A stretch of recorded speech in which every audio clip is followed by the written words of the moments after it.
예, 창세기 15장은 아브라함과 하나님과의 두 번에 걸친 대화가 그 줄을 이루고 있는 그러한 내용입니다. 1절부터 6절까지가 첫 번째 대화이고 7절부터 마지막 21절까지가 두 번째 대화입니다. 그런데 대화인데 주제가 다르고 시간이 다르고 방법이 다릅니다. 첫 번째 대화는 후손에 대한 약속을 하나님이 주셨습니다. 그런데 두 번째 대화는 땅에 대한 약속을 해주셨습니다. 첫 번째 대화는 밤에 이루어졌는데 두 번째 대화는 해질 때에 이루어졌습니다. 그 다음 날이겠죠. 그 다음에 첫 번째 대화는 하나님께서 아브라함을 환상으로 만나셨는데 두 번째 대화에서는 하나님께서 아브라함이 잠든 가운데 찾아오셨다는 것이 차이가 있습니다. 자, 이러한 내용을 우리가 이제 순서로 말씀을 따라 살펴보도록 하겠습니다. 이후에라는 구절로 시작하지요.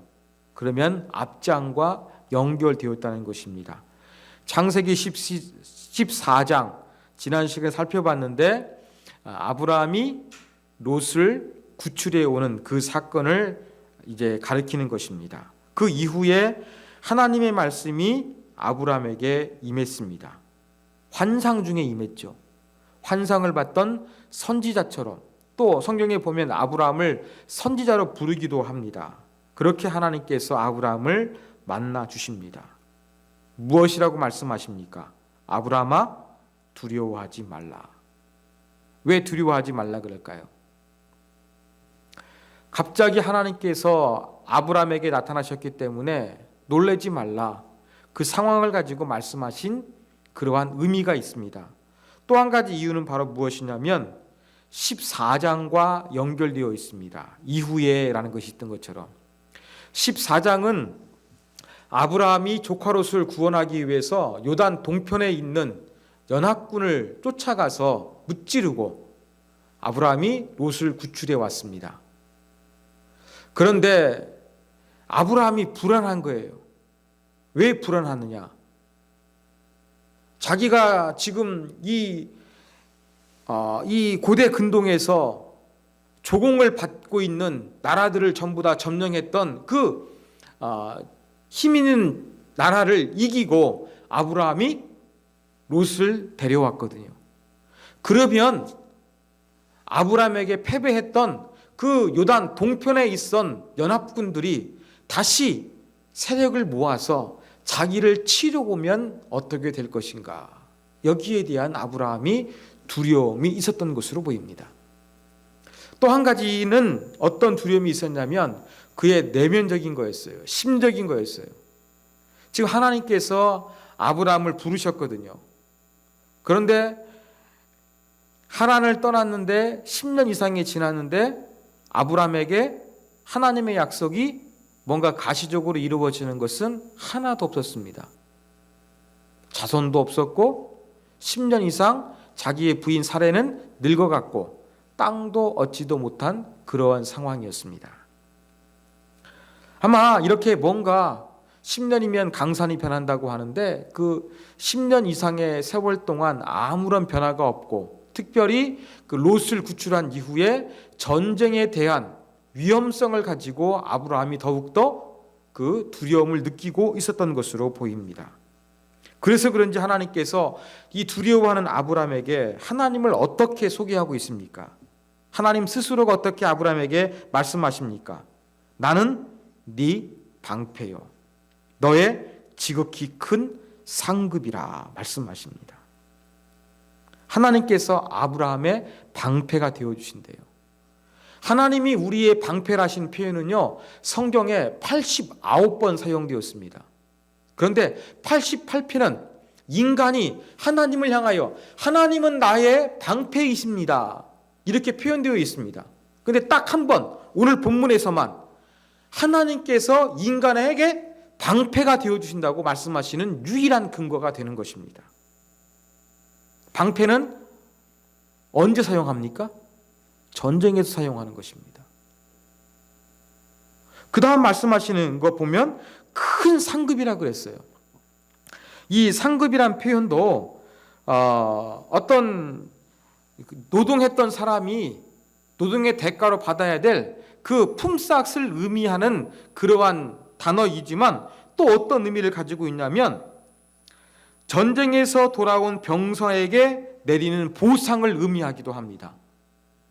그러면 하나님께서 지금 아브라함에게 두려워하지 말라고 하면서 전쟁과 관련된 방패와 상급이란 부분들을 말씀하고 계신 거예요.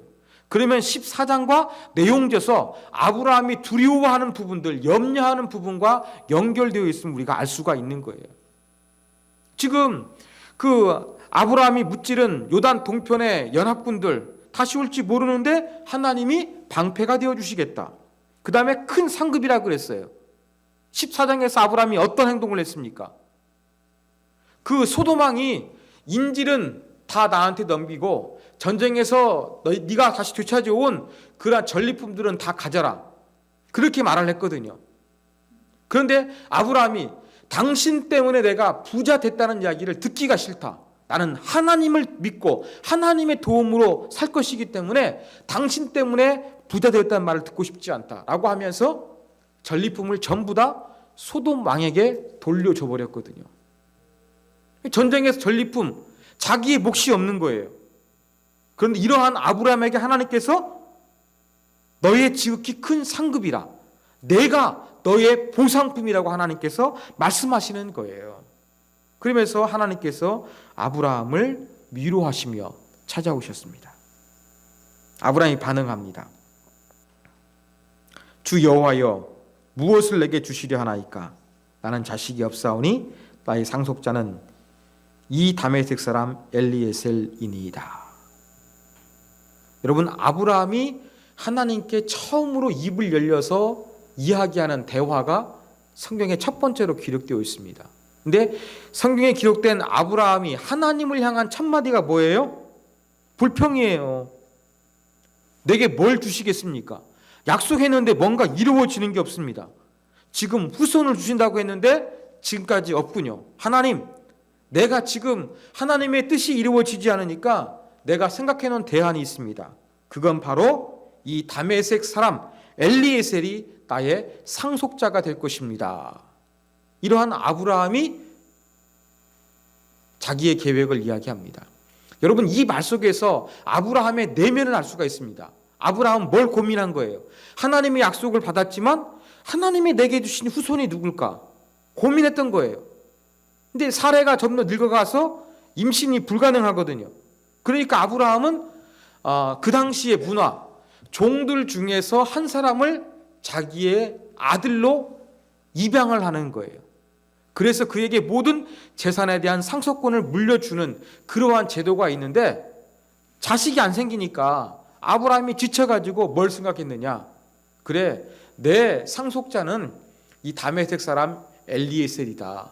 이러한 계획을 가지고 있었고 이러한 구상을 하나님 앞에 아브라함이 말씀드리게 된 것이었습니다. 그런데 하나님 뭐라고 말씀하시느냐? 엘리에셀이 상속자가 아니라는 거예요.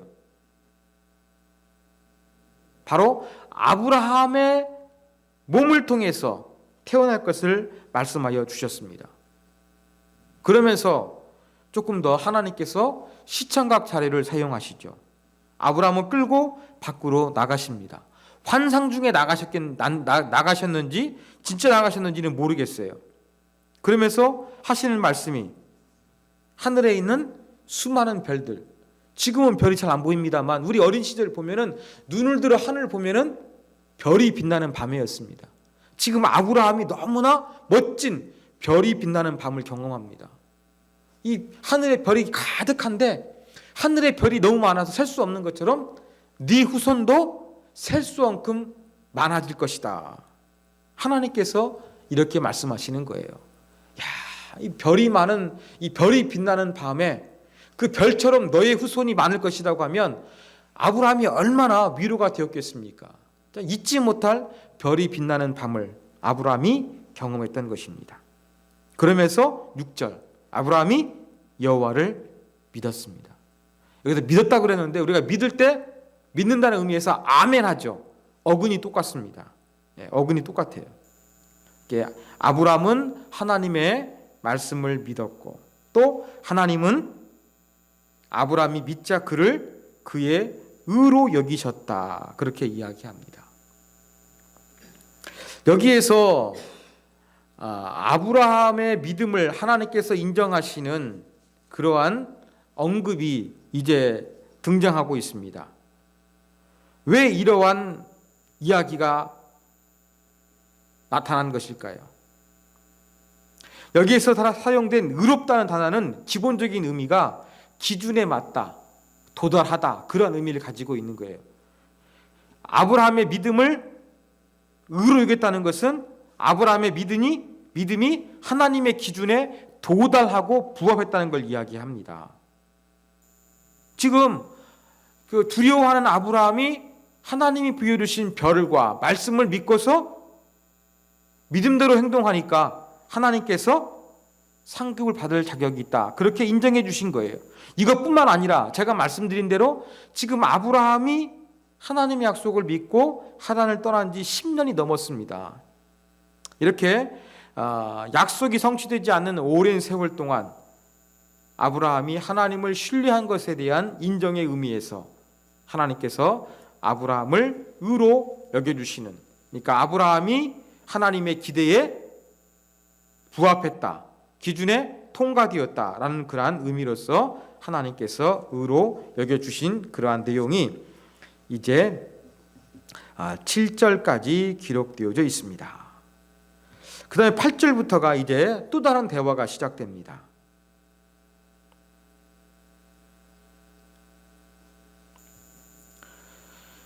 아브라함이 말하죠. 주 여호와여, 내가 이 땅을 소유로 받을 것을 무엇으로 알리이까? 하나님이 후손뿐만 아니라 땅도 주시겠다고 약속하셨거든요.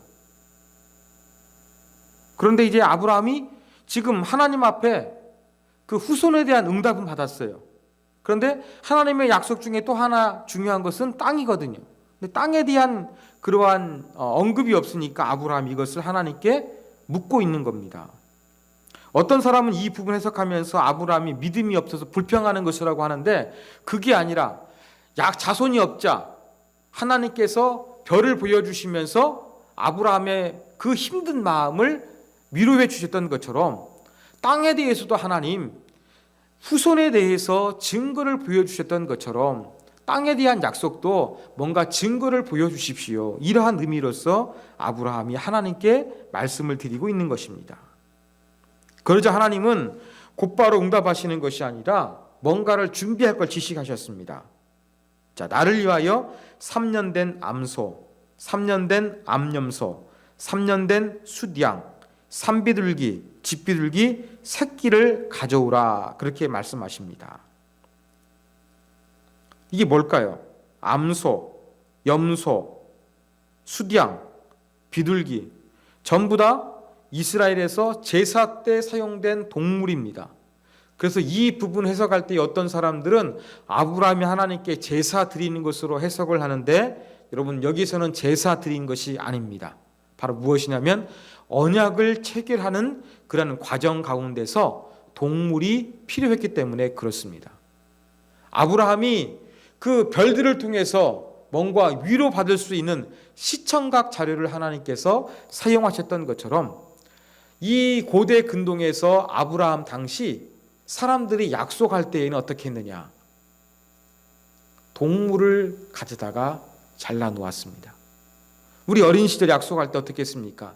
새끼손가락 손에 걸고 약속을 했습니다. 그런데 고대 근동에서는 어떻게 약속했느냐? 너 약속 안 지키면 우리 그랬잖아. 너 죽어. 그렇게 하는 것처럼 똑같아요.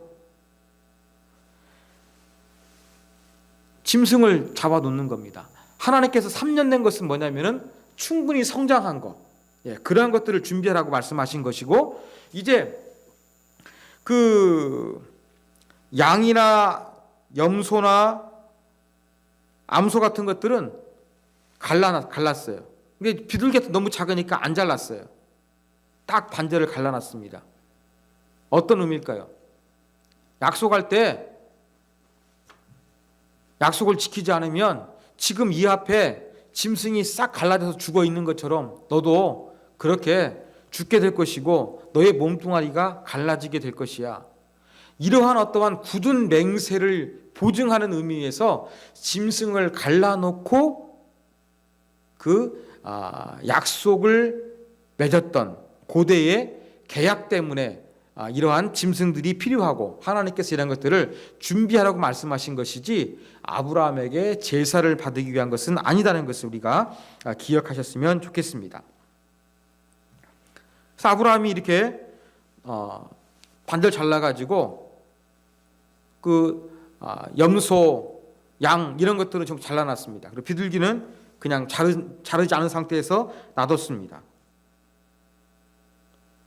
고기가 있으니까 어떻게 되겠습니까? 이 솔개가 이 맹금류거든요. 솔개라고 번역되어 있지만 이 독수리 같은 맹금류가 피냄새를 맡고서 어떻습니까? 그 고기 덩어리를 먹고 싶어서 오는 거예요. 아브라함 어떻게 합니까? 하나님이 준비해 놓으라고 준비해놨는데 하나님이 나타나시지 않는 거예요. 그러니까 아브라함은 뭐 하고 있었느냐? 아브라함이 찢어놓은 그러한 그 고기 덩어리를 보면서 자꾸 달라드는 이 솔개를 쫓는데 시간을 보내고 있었습니다. 시간이 얼마나 지나가는지 모릅니다만 드디어 해가 떨어졌습니다. 그때 아브라함이 지쳤는지 깊은 잠에 들었습니다. 여기서 깊은 잠이라 그러면 하나님께서 아담을 깊이 잠들게 하시고 갈빗뼈를 치유하셨는데 그때 사용된 단어예요. 잠깐 존 게 아니라 아주 깊은 잠에 빠진 거예요. 그리고 하나님께서 깊은 잠을 들게 하신 다음에 환상 중에 아브라함에게 이제 말씀을 하십니다. 그러면서 하나님께서 말씀하시는 것은 세 가지입니다. 첫째, 아브라함의 후손이 이방 민족에 의해서 고통을 당할 것을 이야기했습니다. 내 자손이 이방에서 객이되어 그들을 섬기겠고 그들은 400년 동안 내 자손을 괴롭히리니. 객이 된다, 섬긴다, 400년 동안 괴롭힘을 당한다. 이러한 표현을 통해서 아브라함의 후손이 당할 고통을 하나님께서 말씀을 하셨습니다. 여기에서 실제 이스라엘 백성들이 애굽에서 종살이 했던 것은 430년입니다. 조금 차이가 있는데 여기에서는 대략적인 숫자가 된 것 같습니다. 그 다음에 두 번째 하나님 말씀하시는 것은 뭐냐면 이 고통당하는 아브라함의 후손들을 하나님께서 구원시키실 것을 말씀하여 주신 겁니다. 출애굽을 이미 하나님께서는 계획하고 계신 거예요. 아브라함의 후손이 섬긴 나라를 징벌하고 아브라함의 자손들이 큰 재물을 가지고 다시 돌아오게 될 것이다. 이걸 말씀하시죠. 그런데 자손이 4대 만에 돌아온대요. 400년 동안 객이 된다고 그랬는데 그러면 4대면은 한 세대가 100년이에요. 우리가 보통 한 세대를 40년 잡거든요. 조금 이 부분도 틀린데 어떻게 하나님께서 이 표현 사용하셨는가 조금 우리가 좀 알 수는 없습니다. 근데 15장에서의 어떤 하나님의 표현들은 조금 대략적인 것으로 우리가 그렇게 이해하면 될 것 같습니다. 그다음 마지막 세 번째 언급하는 것은 무엇이냐? 아브라함 개인에 대한 겁니다. 아브라함은 개인적인 미래가 그냥 잘 먹고 잘 살다가 잘 죽는데요. 장수하다가 평안히 죽음을 맞이하게 될 것이다. 장수가 복이잖아요. 임종도 고통 없이 잘 생을 마감할 것을 하나님께서 아브라함의 미래에 대해서 약속하여 주셨습니다. 이것을 하나님께서 말씀하셔요. 이제 완전 해가 졌습니다. 이제 깜깜해지면은 불빛이 잘 보이죠. 뭐가 보입니까? 아브라함의 눈에 화로가 보여요. 연기 난다는 것은 불 붙어 있는 화로겠죠. 그 다음에 타는 횃불, 깜깜한 밤에 이 불빛을 내는 화로와 횃불이 어디를 지나갑니까? 쪼개놓은 고기 사이를 지나가고 있는 거예요. 자, 우리가 약속할 때 어떻게 합니까? 약속 지켜 이렇게 얘기합니다. 중요한 것은 새끼손가락 걸고 약속을 하지요. 고대 근동에서도 어떻게 했냐면요, 약속할 때에는 계약서를 썼습니다. 그 당시에 지금처럼 인쇄술이 발달하지 않더라도 계약서를 작성을 했어요. 그러면 3개를 작성했습니다. 하나는 계약을 맺는 A와 B, 갑과 을이 하나씩 나눠 가져요. 하나 남는 게 있죠. 남는 것은 자기들이 섬기는 신전에 보관했어요. 그래서 신이 이 약속을 지킬 수 있도록 지켜주실 것이라는 그러한 어떤 보증과 어떠한 희망을 담았던 것이지요. 그런데 이렇게 그 계약서를 끝내는 것이 아니라 아주 중요한 특별한 경우에는 뭐 했느냐? 특별 의식을 거행했어요. 그 특별 의식이 뭐였느냐? 약속을 지키지 않으면 너 죽어. 이것을 한번 상기시켜 주는 거죠. 그게 뭡니까? 아까 수량, 암염소 이러한 짐승들을 쪼개 놓은 거예요. 왜 죽여놨습니까? 약속을 지키지 않으면 너 죽임을 당해. 이 지금 죽어있는 시체처럼 너도 그렇게 시체로 변할 거야. 그러니까 약속을 지켜야 돼 라는 강력한 의미에서 좀 아주 특별한 약속, 중요한 약속은 이렇게 계약서 플러스 그 다음에 특별 의식을 거행을 했던 것입니다. 일반적으로는 이러한 약속을 당사자 간에 맺으니까 두 사람이 쪼개내온 이 고기 사이를 지나갔어요. 그런데 어떤 경우 조금 동등한 지위가 아니에요. 예를 들어서 어떤 강대국과 식민지가 있잖아요. 그러면 식민지를 통치하는 사람이 혼자 그 사이를 지나갔습니다. 왜요? 힘 있는 사람은 약속 안 지켜도 상대방이 아무로 못하는 거예요. 그렇지만 힘없는 사람은 약속 못 지키면 어떻게 합니까? 너는 죽는다 라는 것을 각인시켜주기 위해서 힘없는 사람에게 그 갈라놓은 고기 사이로 왔다 갔다 하게 만들었던 겁니다. 지금 하나님께서 아브라함과 약속을 체결하고 계세요. 이러한 조약을. 아브라함이 땅에 대한 약속을 물으니까 이번에 하나님께서 이 조약을 체결하셨습니다. 당시의 문화를 하나님께서 그대로 적용하셔가지고 행하신 거예요. 자, 그러면 아브라함과 하나님, 누가 갑이고 누가 을입니까? 하나님이 더 주가 되시고 아브라함은 종속적인 인물이겠죠. 그러면 약속할 때 누가 고기 사이로 지나가야 될까요? 같이 가든지 하나님과 아브라함이 같이 가든지 아니면 하나님이 주고 하나님의 피조물인 아브라함이 혼자 고기 사이를 지나가야 되는 거예요. 근데 지금 그 깜깜한 밤중에 뭐가 지나가고 있어요? 아브라함이 지나가고 있습니까? 아니에요. 화로와 횃불이 지나가고 있어요. 이것은 하나님의 임재의 상징입니다. 이 화로와 횃불은 하나님의 임재의 상징이에요. 그러면 하나님이 지나가셨다는 거예요.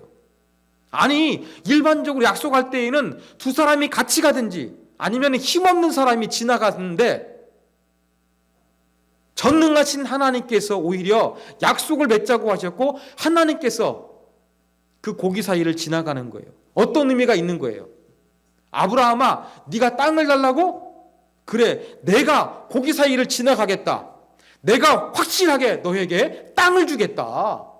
이것을 하나님께서 정말로 아주 실감나게 아브라함이 느낄 수 있도록 환상 가운데 그렇게 역사하신 거야.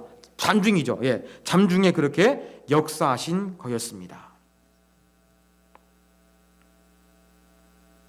그러면서 한 가지 제가 빼먹은 게 있는데 그 4대 만에 아브라함의 후손이 돌아온다 그랬죠.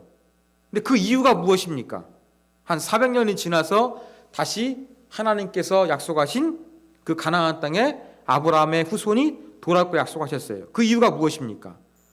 16절 아모리 족속의 죄악이 아직 가득 차지 아니했다. 하나님은요, 아브라함의 약속만 중요하기 위해서 모든 걸 무시하고 모든 사람들을 인권을 유린하는 것처럼 하나님 행하시는 잔인하신 하나님이 아닙니다. 어떻게 합니까? 아브라함이 그 땅을 주더라도 그 땅에 살고 있는 사람들이 심판받을 때까지, 그래서 새로운 주인이 필요할 때까지 하나님께서 기다리시는 그러한 하나님의 모습이 여기에서 기록되어져 있습니다. 그러면서 이제 그 18절 이해 보면은 언약의 내용이죠. 하나님 말씀하셨는데 하나님께서 아브라함에게 줄 땅에 대한 범위를 이야기하십니다. 내가 이 땅을 애굽 강가에서부터 그 큰 유브라데까지 내 자손에게 주노니. 하나님의 계획은 컸어요. 우리가 알고 있는 지금 팔레스틴 지역, 가나안 땅보다 훨씬 넓은 지역이었어요. 그 넓은 땅 하나님 주신다고 말씀하셨고 여기에 살고 있는 족속들을 언급하고 있습니다. 족속들 전부 다 계산해 보니까 10개의 족속이 기록되어 있어요. 네, 구약 성경을 보면은요, 가나안 족속에 살고 있는 그러한 족속이 총 17개가 언급이 됩니다. 그런데 많을 때는 7개, 6개, 5개, 3개 이렇게 언급되는데 오늘 본문에는 10개, 조금 열은 그게 좀 이렇게 총칭을 하는 총체성을 나타내는 수거든요. 근데 그런 의미에서 하나님께서 10개의 민족을 언급하시는 내용으로 그렇게 말씀하시면서 하나님과 아브라함의 언약을 맺는 15장의 내용이 끝이 나고 있습니다. 자, 이제 이 15장을 통해서 우리가 배울 수 있는 교훈점 살펴보겠습니다. 첫 번째 교훈입니다. 여러분, 인간의 두려움과 고통을 외면하지 아니하시는 하나님의 사랑을 우리도 경험해야 되겠습니다. 15장의 내용 보면은 정말로 아브라함이 하나님을 신뢰하고 있는가? 이러한 질문에 답을 주고 있고요. 또 아브라함은 정말로 하나님을 신뢰할 만한 분인가에 대한 하나님이 분명한 답을 주고 계시는 장입니다. 아브라함 말씀드린 대로 하나님의 약속을 믿고 하란을 떠났습니다. 그래서 가나안 땅에 와서 10년이 넘었는데 아무것도 이루어진 게 없는 거예요. 여러분, 저도 개척해가지고 교회가 생각보다 이렇게 좀 부흥하지 않을 때에는 정말 제가 작아집니다. 우리 이웃교회 목사님 이제 만났는데 10월 말쯤 되면은 한 1년 된대요. 좀 작아지시는 게 느껴지시나 봐요. 사람이 뭔가 계획도 되지 않으면 점점 사람은 작아집니다. 아브라함도 얼마든지 그러한 힘들고 어려운 순간이 있습니다. 인간을 살다 보면 나도 모르게 작아지고 나도 모르게 약해지는 그러한 순간이 있거든요. 바로 그러한 순간 어떻습니까? 하나님이 아브라함을 찾아오신 거예요. 전쟁의 두려움을 느끼니까 방패, 상급 이란 전쟁과 관련된 14장의 내용과 관련된 그러한 표현을 통해서 하나님이 아브라함을 위로하십니다. 그러면서 아브라함의 관심이 있었던 자손과 땅에 대한 약속을 분명하게 하시죠. 그런데 하나님께서 아브라함에게 그 별이 빛나는 밤 경험하게 하셨거든요. 이 구절에서 하나님의 모습이 더 분명하게 드러나고 있습니다. 5절 말씀 보십시오. 그를 이끌고 밖으로 나가 이르시되 하늘을 우러러 무뼈를 셀 수 있나 보라 말씀하셨죠? 근데 히브리 원문에 보면은요, 히브리 말로 나라는 단어가 사용됐습니다. 이걸 번역하면은 어떤 의미가 있느냐? 부디, 제발 그런 의미가 있는 거예요. 렛츠고 할 때 그런 의미도 있지만 부디 제발이라는 그런 의미도 있는 거예요. 그 하나님께서 지금 후손이 많아질 것이라고 하늘의 별을 보여주시는 거예요. 그런데 아브라함의 손목을 끌고서 나가는데 제발 나가자. 제발 나가자. 이러한 표현 통해 가지고 하나님의 간절함이 있는 거예요. 여러분 창세기 21장에 보면 하나님께 아브라함이 이삭을 바치잖아요. 그 제물 바칠 때에도 하나님께서 이 표현을 쓰고 있는 거예요. 제발 바쳐라. 제발 바쳐라. 여기 어떤 마음이 있는 거예요? 그 두려워하는 아브라함에게 하나님께서 제발 뭔가 너한테 정말 해주고 싶다. 이 간절한 하나님의 열망이 히브리 원문에 보면 들어있다는 것을 우리가 발견하게 되는 것입니다.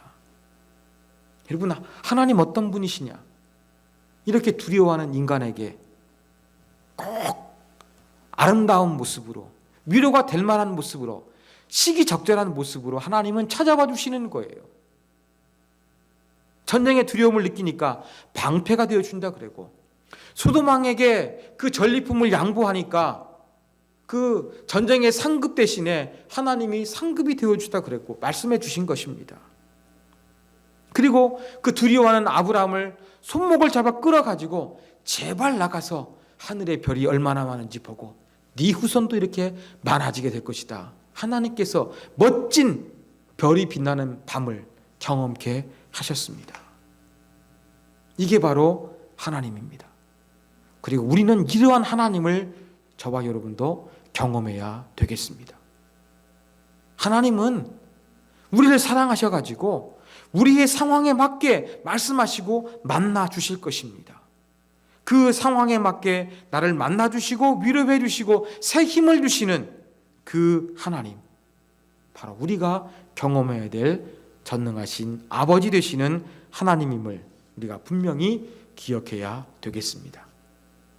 여러분, 절망하고 낙심하고 힘이 빠지고 실패하고 뭔가 탈출구가 없다고 느껴지십니까?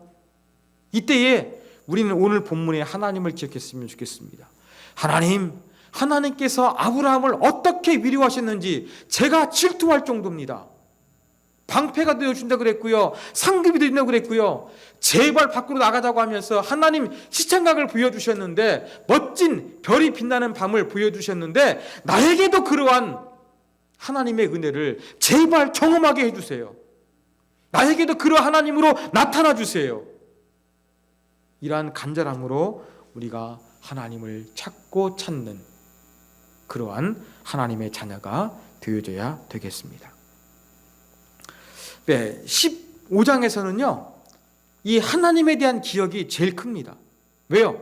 하나님이 주도적으로 아브라함을 찾아오셔가지고 대화를 나누셨기 때문에 그렇습니다. 자, 두 번째입니다. 오늘은 교훈점이 두 개밖에 없습니다. 자, 두 번째 교훈점은 바로 무엇이냐? 우리는 하나님의 시간과 그 계획을 따라서 순응하는 삶을 살아야 한다는 것을 오늘 본문을 통해서 배우게 됩니다. 자, 아브라함에게 하나님이 위로해 주셨어요. 그런데 아브라함은 그가 평생 어떻습니까? 하나님이 약속하신 것을 온전히 경험할 수가 없는 거예요. 왜요?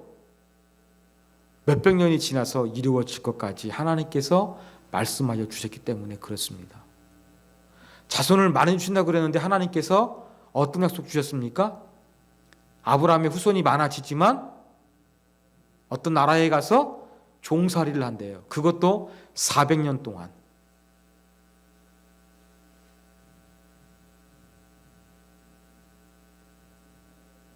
그 이유가 무엇입니까?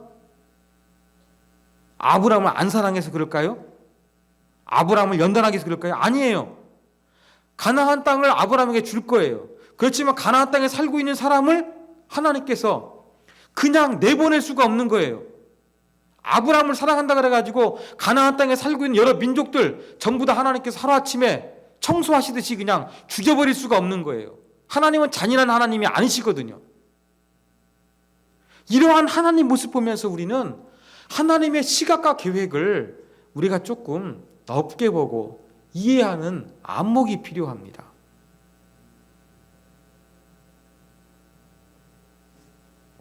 우리가 볼 때에는 딱 이때 해야 돼요. 뭔가 인간은 욕심이 생기면 그걸 해야 돼요. 그게 이루어지지 않으면 인간은 어떻습니까? 마음이 안 풀어져요. 불평하고 원망하고 생뚱맞는 행동도 참 많이 합니다. 목리를 부린다고 하죠. 이게 바로 인간의 모습이에요. 그런데 하나님의 계획을 보십시오. 우리가 생각하지 못하는 것까지 하나님을 생각하고 계신 거예요. 처음에 아브라함이 그 갈대아 우르를 하란을 떠날 때는 어떤 마음일지는 모르겠어요.